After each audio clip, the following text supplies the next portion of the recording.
Now, my first target this week is a man that's very well known around the parts here in Westmeath. Is the current Westmeath manager, Jack Cooney. Worked as a selector under Luke Dempsey, Paddy O'Shea, and worked with Tomás O'Flaherty as well. Coach with Donegal under Rory Gallagher, and most recently manager of Kinnegad and Road to win numerous championships. Player of 12 years. How's things, Jack? Good, buddy. Good. Talking to you maybe what it takes to be a manager of any team, let alone an intercounty team, and we're hoping that a lot of young managers might gain something from your experiences and maybe talking about what way you approach things. From the first moment you thought of yourself as being a manager, when do you think that was? God, I probably still don't think myself as a manager, to be honest, but I don't know. Like I can always remember when I was playing. Obviously, there's no substitute for playing, first of all. And I remember when I was playing and different coaches or managers or whatever way you want to call them, you know, either coming off a pitch and you'd be buzzing, you know, you say, God, that was a great session, or I really, really enjoyed that. And I always kind of felt then, geez, I'd love to have that impact on somebody down the line. So yeah. I'd say it was probably in the back of my mind, you know, from a young age. Like even when I had such an interest when I was younger, that, you know, maybe even at the age of 16 and 17, like a lot of players now, you go back and you start coaching under 12s and under 14s in the club, you know, and I got a grow for it and was always interested in it. And then I guess once I finished playing, because I finished playing with the county relatively young, like I went in with Luke Dempsey in 2001 actually. 2001. Spent 3 years with Luke, and I was only 30 at that stage. And then you just get a grow for it, and then you just stay in it. And that's, you know, did I have any major plan to manage Westmeath? I would have always loved to, but then you just have to make sure the time is right when you take it. Yeah. Did you have any you probably still had a lot to offer to the footballers though back in 2000 when you did finish up. Like you had a decent year in 2000, and did you not think that maybe that I could do another year or two here, because you were flying at club level, obviously, because I played against you myself? It's interesting, really. I'd played for 12 years at that stage. I think I came into the scene at 17 or something around that time, under Seamus Conroy back in the late 80s. And it's interesting because Luke came at me a couple of times to say would I go in as part of the management setup, and I obviously said no because, you know, I was still interested in playing. Yeah. And I actually had a conversation with my dad, and he gave me some good advice, and he said, well, you didn't have much luck or much success as a player. You might have a little bit more, you know, as a coach or a manager. Yeah. And just kind of probably persuaded me a little bit then to go towards that. Yeah. Because I wasn't really interested in what I could achieve as a player. I was more interested in what Westmeath could achieve. Yeah, if that makes sense. Yeah, you understand, yeah. And I just wanted Westmeath to do well. And then it's probably no coincidence when I stopped playing, Westmeath started winning. So it was a good decision, I think, for Westmeath. Just when you're mentioning that now, I'll never forget, like I know when you go back and look at Westmeath versus Meath in 2003, I was lucky enough to be on the field when this happened, but I'll never forget, like it'll be always remembered for poor old Des kicking the free wide by a couple of inches. But when you look back in that match, Desi was after scoring 1-7, 1-8 or whatever, 1-9 in the match, and he was unbelievable. Like people tend to forget that. But I'll never forget at half time we were sort of down in the dumps and we were going out, and I think I mentioned this to you before in the chat we were having together. We were going out for the second half and you stopped us. And you gave, now I've been in dressing rooms with a lot of very good men that can talk with the likes of Paddy, but you probably gave the best speech I ever heard in my life at half time that day, just before we went back out into the field. Do you recall that? I do, yeah. I remember that well, and I remember that game. And that team, we were probably unlucky that we came across Meath so many times. Like in 2001, we came across them a couple of times and ran them very close. So even though we won the Leinster in 2004, that team possibly could have won one earlier and went on to bigger and better things as well, you know. Yeah, but I remember that. That was just like from the heart or whatever, because I felt going back out, you just get a sense that you just weren't right. Yeah. You just needed a little bit of a push, and very, very unlucky not to win that. You know, with the football we played in the second half was excellent, you know, and it's a pity we didn't get the result, you know. Yeah, that it probably deserved. Exactly. Fairness, yeah, but exactly. But like, I'll never forget, it's not too often that the hair stand in the back of your head. As a player, I'm sure you had it on a few occasions yourself, but I remember, I'll never forget that speech. It was one of those situations where the hair was standing in the back of your head, and it really, now Luke was a very good manager and probably had spoken very well, but really that was the speech that really set us off, and unfortunately we came up short in the end, but it was, I'll never forget. Sometimes you bring that from a player into that coaching kind of role, that you just get a sense of what you need, or you put yourself in the player's position and you say, well, what would I need now, or what do you think is going to give me that little bit of a boost now? So yeah, look, it had probably nothing to do with the second half, and I would say it did have nothing to do with the second half performance, but the lads played very, very well, and it's just a pity. And I don't agree that game is focused on that last kick or whatever. I thought Desi was outstanding that day. Yeah, he was unbelievable. An outstanding player for Westmeath, you know. Yeah, he's phenomenal. But just down through the years, you've obviously worked under a lot of players or a lot of managers yourself as a player, and you've worked with a lot of managers yourself as a coach. Is there anyone that you try to style yourself on, or are you just sort of, I'm my own man? Oh no, you take a bit from everybody. Yeah. You really do take a bit from everybody. Both club and county, you know, and even from players as well, you try and take the best of everything, and then all that is merged in to your own personality or whatever your makeup is, that, you know, that's given to you from your parents or your environment as you grow up. In a separate code, when I was working in Mullingar back in the early 90s and playing for Westmeath, Joe Schmidt came to Mullingar Rugby Club as a coach. Himself and his wife came over from New Zealand and took a year out from their teaching in New Zealand. And I played rugby. I hadn't played rugby up to that, and I played rugby for a year under Joe. And I can remember driving out from some of the training sessions, or all of the training sessions actually, and I just felt, God, they were so enjoyable. There was so much variety. There was so much learning in the sessions.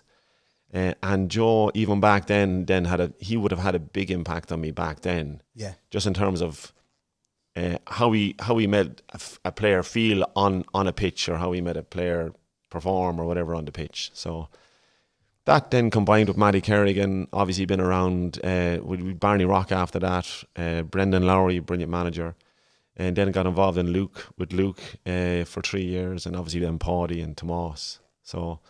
So many different managers, and you try and take the best from them all and come up with your own mix. Just on Paddy, what a character. Yeah, great character. Oh, jeez, he was. Yeah. I'll just never forget. I remember we just sort of heard that he was getting on board, and everyone thought it was lies, obviously. And do you remember the first meeting up in?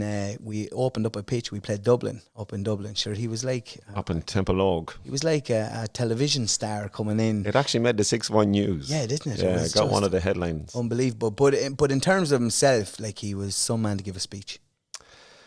I'll tell you a good story now about Paddy. I'm a great believer in opportunity or faith or whatever you want to call it. But so I'd been involved with Luke for 3 years before that, and I was probably stepping away or whatever. And through a bizarre string of circumstances, I was coming back from a club match in Tubberclare, came across an accident outside Mullingar, which held me up for about 20 minutes, 30 minutes. Thank God nobody was hurt. I had to call into Dennis Coynes to pick up my aunt to bring her back to Dublin, which I would never do. I'd never stop on the way back. But I said, I'll call in and collect you. I was living in Dublin at the time. And I walked in, and literally Paddy was there, I'd say 5 minutes, talking to Dennis Coyne. Yeah. And I just walked past as well, Paddy, best of luck in the new role. And as I walked past, Dennis Coyne called me back. He says, Jack, come here and I introduce you to Paddy. So I spent a couple of minutes talking to Paddy, and I said, look, I was there for the last 3 years. If you need help or anything with any of the players or anything, I'd be more than happy to help you.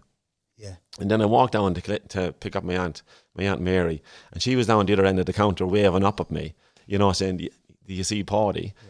Yeah. And then Paddy says, "Jack, come on back up here and we have a chat." So we went up and we sat. This is at about maybe 10:30, 11:15. So we went back up into the corner and we had started discussing football and whatever. And I left it at 2:30. my aunt was gone back on the last bus back to Dublin at 12:30. Oh, jeez. I went home and hopped into bed beside Elaine, and I said, "God, you never guess who I'm after meeting Paddy O'Shea." And she says, "What does he want?" I says, "I don't know, but I have to meet him tomorrow in the Burrington at 6:30, and I think he's going to ask me to be a selector."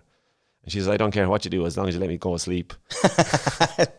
So that was just by pure chance. I went in and met him the next day, and he says, "Will you come on board as a selector for the next couple of years?" And sure, then the rest is history after that. He's nearly a man you couldn't say no to, wasn't he? No, you couldn't. Sure, look at 8 All-Ireland medals as a player, 2 as a manager, and he comes into Westmeath, and he was brilliant. It was just a brilliant time, and a brilliant man to be around for those 2 years. But the thing you got of him, he was a really nice man. He wasn't like, there was no airs and graces about him at all. Like, he's such a genuine. He's such an interest in people, and he had such an understanding of people.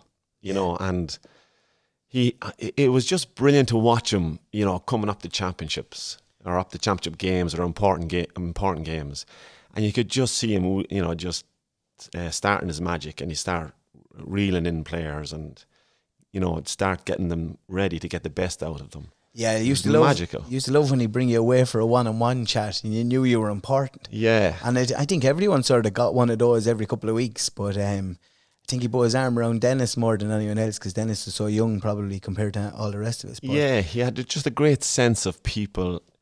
He was a brilliant storyteller, a huge motivator. And I remember the first game we played against Offaly up in Croke Park in that championship in 2004. And you were there, and he made a speech in the dressing room, probably for between 15 to 20 minutes or whatever. And it was unbelievable. You talked about speeches earlier, but that was an unbelievable speech. And I remember just saying to myself clearly there and then on the spot, "Oh my God, I have never heard anything like this. This man comes up from Kerry and he's able to move us like this. Imagine what he's like in the Kerry dressing room." Yeah. But do you remember he used to, like, he'd be drilling it into your head, like, if we beat Offaly this weekend, we will beat Dublin. That's right, yeah. Do you remember? He used to keep saying it. Yeah. And I think we all just, it's like anything, if you get told something often enough, you start believing it yourself. Yeah, I think he had huge, obviously from his playing days, and he knew the tradition Offaly had. He had huge respect for Offaly. Yeah. Huge respect. And it actually turned out that way. We beat Offaly by a point. Dubious point. So I'm reminded every week. And then we, and I think there was a massive sense after that game that, God, we could actually do something this year. Yeah.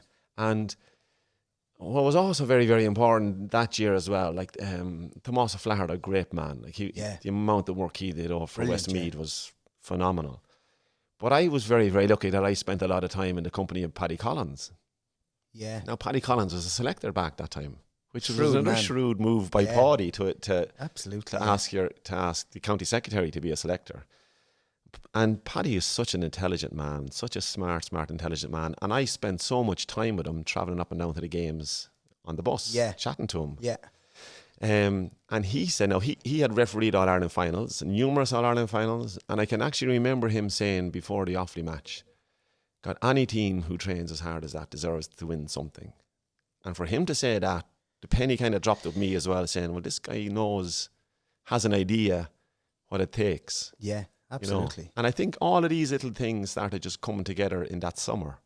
And then we got over the line, which was great. It'd make you sort of look at your own management career and say, I need to put the right people into the right places.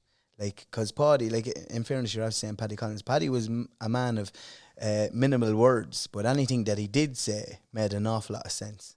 Absolutely. Yeah. Just great man. And again, understands the GA to the core, and again understands people. But we had a lot of great people involved that time, and I can remember, like, with Mick Duffy, who was the coordinator, Yeah, did Trojan Trojan work. Yeah, Trojan absolutely. work. You know. Yeah. And there's so many unsung heroes. Jimmy Marshall. Yeah. And it just gives you an idea of the kind of momentum that it took when Paddy came in. So we trained in Ballinagar that time. Yeah. And Paddy wanted to do video work. And there's a great man out there called Gilbert Carey. Yeah. And Gilbert is still with us. Yeah. Another brilliant, brilliant man. Absolutely. And Leo Downing that time was involved with the Westmeath supporters group, and they wanted to get behind the team and see, give us everything we possibly needed. And that time they were talking about bringing in a container and all of this to set up a meeting room, and this was back in the day. So I pulled Gilbert out, and he had a tractor in an old shed out the back, and I said, "God, Gilbert, what's the story here with this shed? Could we do something with this?" And he said, "Leave it with me." And within a week, they had the whole thing skimmed out, finished, and that became our team room while we for those 2 years in Ballinagar. A lot of us got chastised in that room, didn't we? We did. And I can remember Paddy doing his first video session there. Yeah. And he showed us he was a huge fan of Mike Gibson, the rugby player for Ireland. Absolutely. And he showed us a couple of clips of Mike Gibson and how he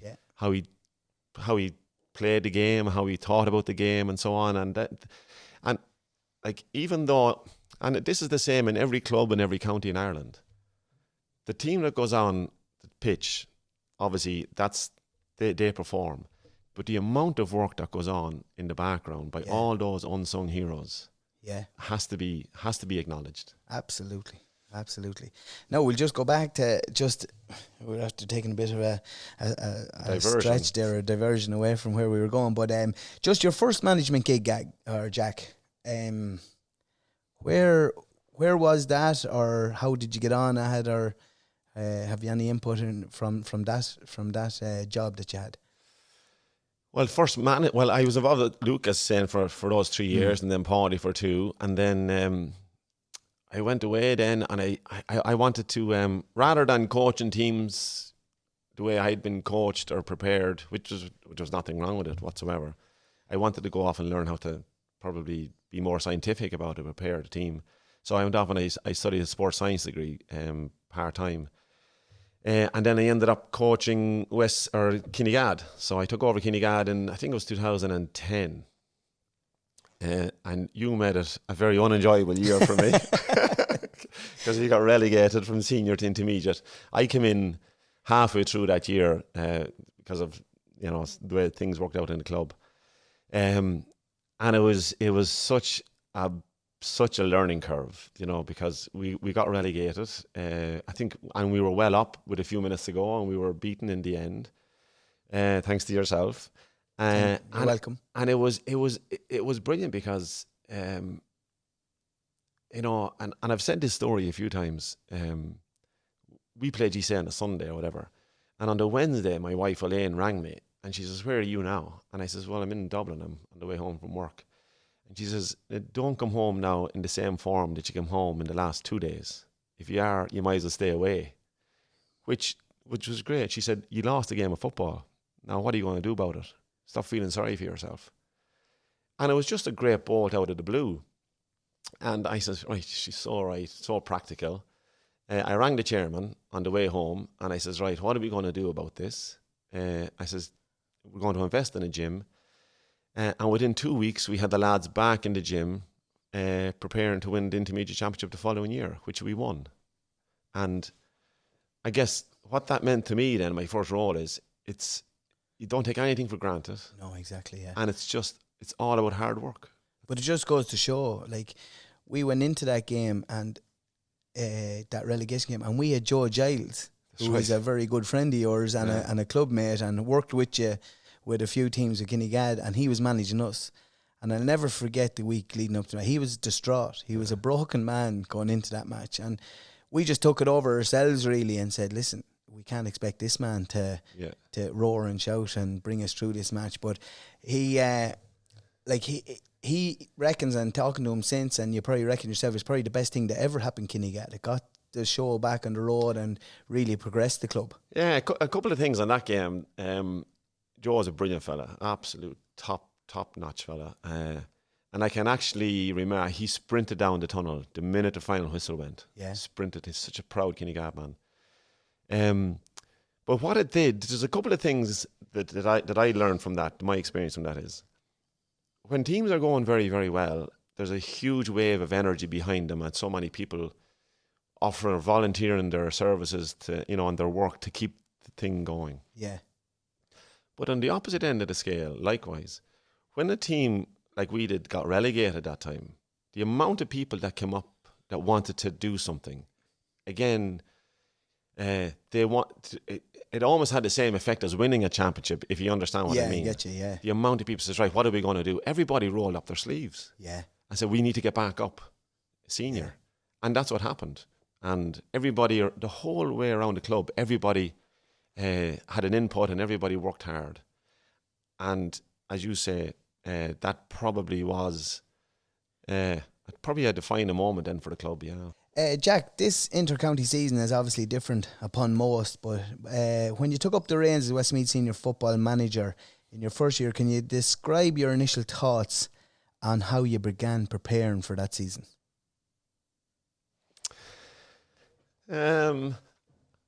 I would have said the first thing I was just interested in doing was going around and see what players were going to commit. That was the first thing. Yeah. That took a bit of time. And then the second thing was to make sure that got around to see as many players and as many games as possible, so you had a good idea of all the talent that was available. So it's just part of the job. But I suppose more importantly than anything else was just to try and create a very good environment. Yeah. That was key. And with that environment then came, a good S&C setup, which we have through John Angle and Wolfhound Fitness. Was very keen to partner with AIT. They've excellent facilities down there, very, very supportive of the county. Yeah. And great expertise there. They have a sports science department and wanted to build a strong relationship with AIT. And then it was putting a good coaching team together, which we did. We had Pascal Callahan, Declan Gorman, and Cathal Mullen, who played with Gary Castle in Westmeath for years. And they were brilliant first year and still are. And Cathal wasn't able to commit then to second year, and we brought in Brian Flanagan from Kildare. So that combined then with performance analyst Thomas Mount and the most important people, the kit men, which I think are more important than my job because they keep the players so happy. Yeah. Mick Dillon was in year one, and he's there again year two with Jimmy from Rosemount, Jimmy Whelan. So I guess you're just trying to create a really, really good environment, and that was key. That was very, very important for me. Yeah. To allow the players to prepare to the best of their ability and to be challenged. And then we just went from there, and I was trying to build trust with players, and we just got on a roll then, and we didn't put a huge amount of emphasis on winning or a huge amount of emphasis on promotion, really. We just wanted to kind of take it from game to game or week to week. Jack, there's obviously been a major rise in social media over the last number of years in terms of Twitter and Facebook and so forth. What advice would you give your players now on that, or would you give them any advice, or let them deal with it themselves, or what? Yeah, we just tell them to be careful, and a lot of them it's kind of they monitor or control it themselves, Yeah, we don't bring a huge amount of focus on it, to be honest. Yeah. And the lads are very responsible when it comes to it. I think possibly a number of years ago, maybe that whole thing was probably more, you would be a lot more cautious about it. But I think lads nowadays they kind of know the pitfalls of social media, and they're well able to police it themselves, really. Yeah, just on that, obviously, there's a lot of people now. Back in the day, if you had a bad game, you might have a lad roaring out the window of the car at you. But obviously now they can hide behind fake profiles and so forth. Have you had any players over the last number of years coming to you and saying they were getting abuse online, or? No, half an hour in fairness. But I think everybody, those what did they call them, keyboard warriors or whatever you call them. Yeah. I think like they're pigeonholed. Everybody knows what they are. You know, if you can't put your name to something or to a comment, well then It's not worthwhile. well, there's no value to it. Yeah. Just obviously, it's a handy tool to have. And Alex Ferguson had his lads, had his men going around keeping an eye on lads. Obviously, with social media, you didn't have to do that. But how different now? Last question on this would be: how different now is the current player compared to when you played? I would say they're very much more educated on how to prepare. They know the importance of everything that goes about getting ready for football or getting ready for that game.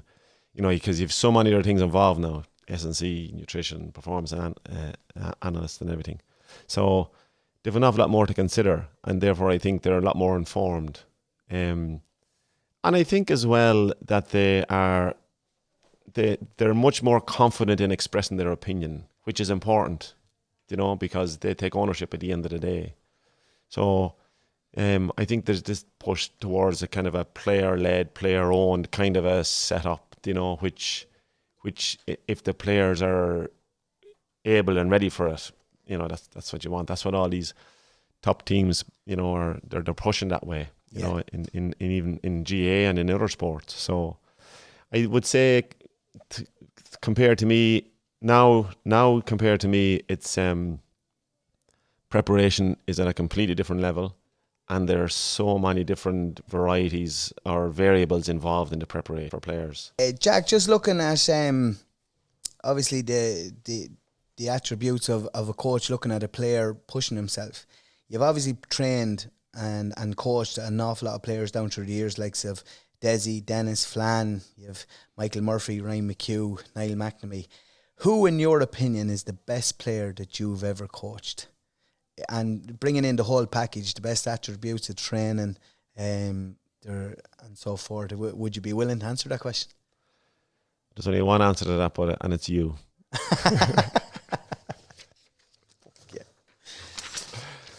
I think on that, you mentioned some great players there. It's amazing. The first job we talked about earlier there, Joe O'Keefe, who's now chairman of Coruscant Kinnegad, and he was the selector with me back then. And he says there's many, many ways you can judge how effective your coaching is or how effective or your job has been with a team. And he made a very, very interesting comment to me, and it's stuck with me ever since. He said, don't judge us on what championships we've won or games or competitions or whatever, but judge us on how much we've improved players or how we've improved weaker players or perceived weaker players. Weaker is not the right term, but it's how much players have improved rather than how good they actually are, if that makes sense. Yeah, I get you, yeah. I think it's a very, very good philosophy to have. Especially for younger managers coming up, starting out. Yes. Jack, inter-county management is it's obviously a lot of pressure.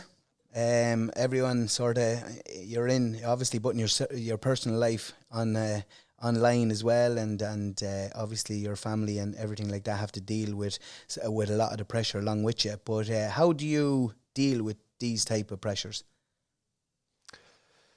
Well, experience helps. You know, you prioritize things. You don't let small things annoy you, really. You know, you talked about keyboard warriors there earlier. Like they don't make any impact at all. Again, the thing is that it's very, very important that you get enjoyment out of it. You know, and I repeatedly say it to the lads, not the players now, but the coaching team in Westmeath. It's very important that we have a laugh every night, and we do. You know, because at the end of the day, you start this out. I know you have different types of performance levels. Obviously, you have elite and high performance, inter-county, and so on.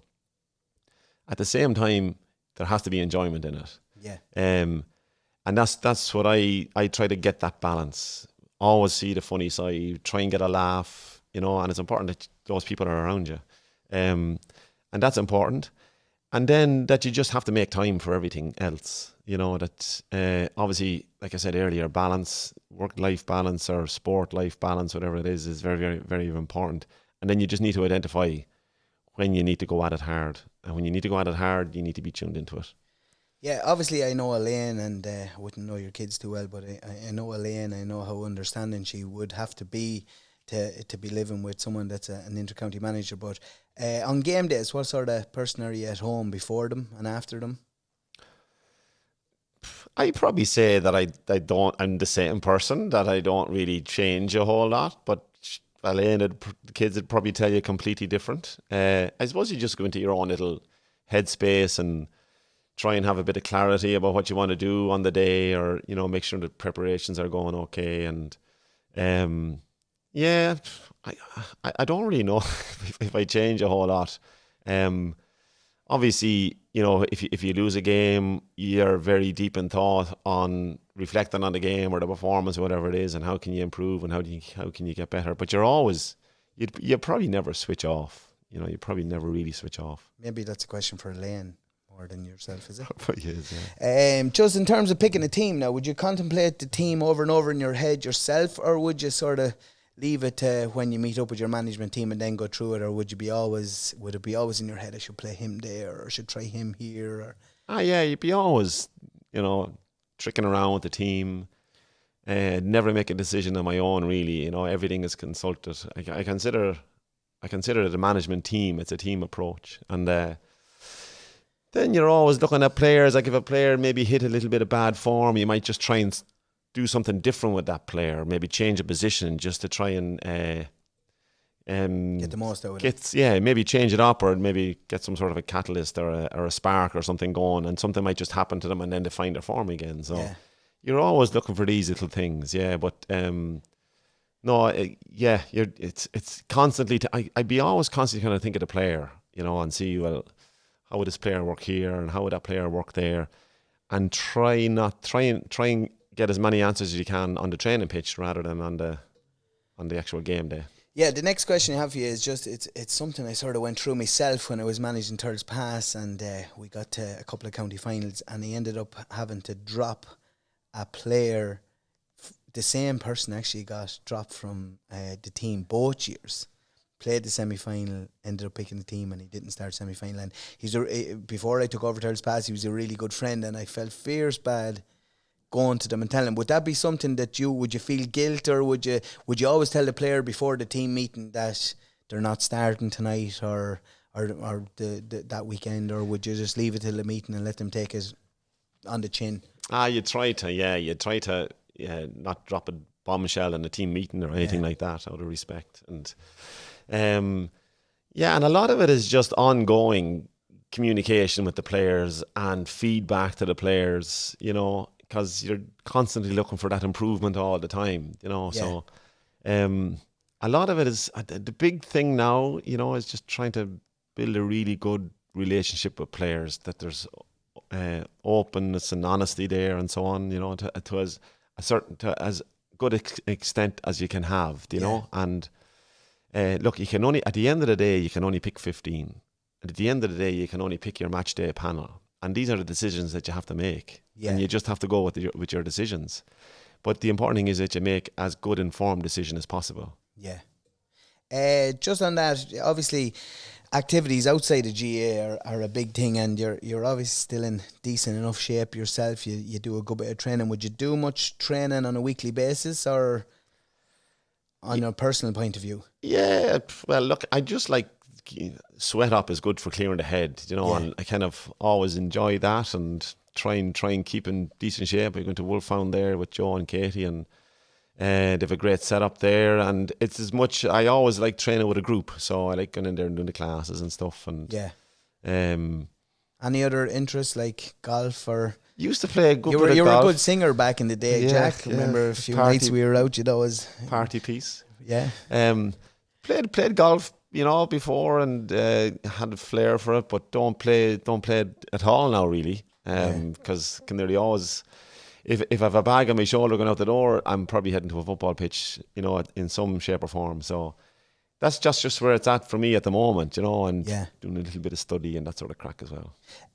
Just in terms of losing matches, obviously they're difficult to take. Challenge matches wouldn't be as difficult as competitive matches, but the likes of league but there's nothing compared to losing championship matches. How would you deal with them or would you sort of go back and you focus on yourself, obviously the players first and foremost, and then really focus on whether you did things right or you did things wrong? Would you do that? Yeah, it's constant reflection. It's Yeah. constant reflection, even after training sessions or even after having a chat with a player. You know, you're constantly just looking back and saying, well, what if, or what could you have done different, or so on and so forth. But losing games is part of the process. It's just what you learn from it, and then how you try and go about improving it or making it right. And that's just a constant evolving process. And sometimes you get it right and sometimes you don't.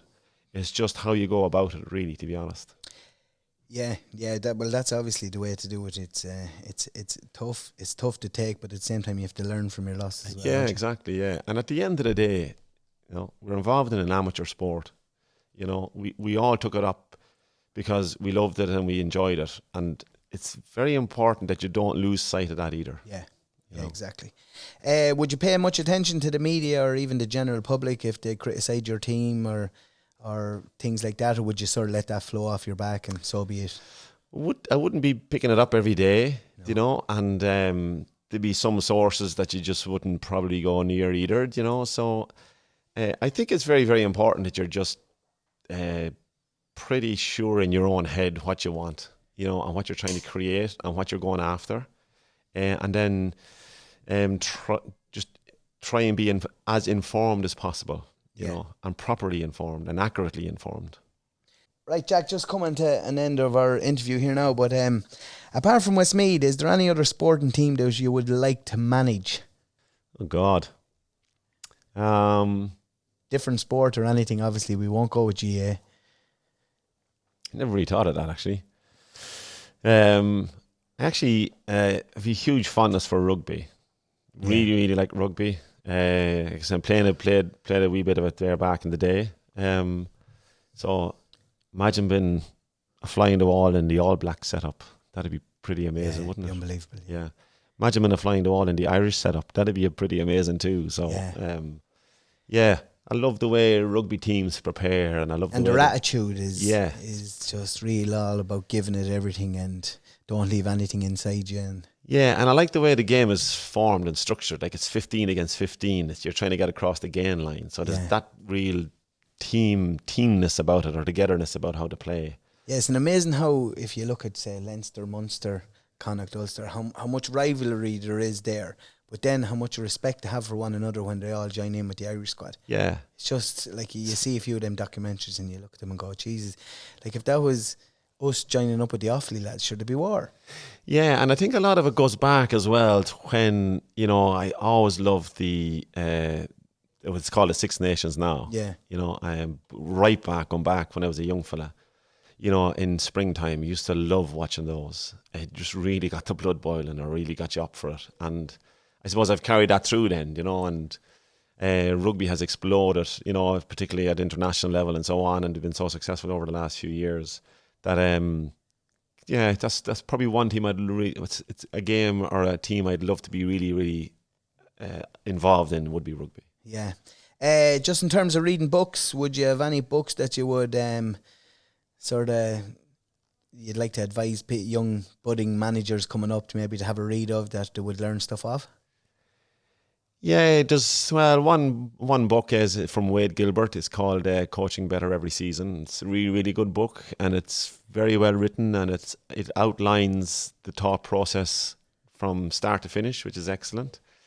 And I've just put down a book now called The Barcelona Way, written by Damien Hughes. It's all based on Cruyff and Guardiola over in Barcelona, and how they built this whole culture. So really, really enjoyed that book. Really fascinating. But there's just loads of other good books. There's plenty. And Colm Nally has brought out his second coaching manual as well. So there's an awful lot really positive going on within the GA as well, on just building your whole coaching kind of, if you want to call it, your bag of tricks or whatever, your tool bag. And it's important that you build that, so that when you go out onto a pitch, if a session isn't going the way you planned or the way you'd like, that you can automatically think back or pull something in different to change it up. Obviously going a little bit if in a fantasy world, Jack, and Westmeath could bring in 3 players from any other county, what 3 players do you think you'd drag in?